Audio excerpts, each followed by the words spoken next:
Welcome to the Salmon Runs YouTube. Enjoy the video. You begin by gathering what the Shortcuts app needs: images and a basic shortcut. First, pick a square PNG or JPEG around 1024 x 1024 for crisp icons. Once done, store that image in Photos or Files so Shortcuts can access it. Next, open Shortcuts and create a new shortcut with the action you want.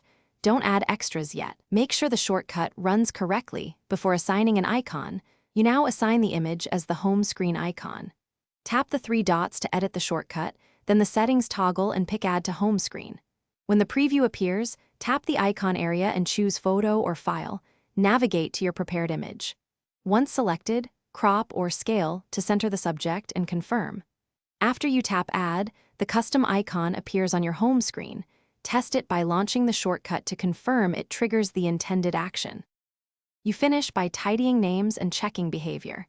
Rename the home screen label so it's clear, and remove any redundant automatic shortcuts icons.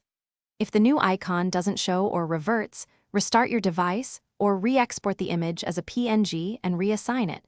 Sometimes format or cache causes issues. Make sure the shortcut itself remains intact. If launching fails, open Shortcuts and run it to see errors. One helpful tip: try re-adding after a reboot to clear icon cache. Thanks for watching. Consider subscribing if we helped you.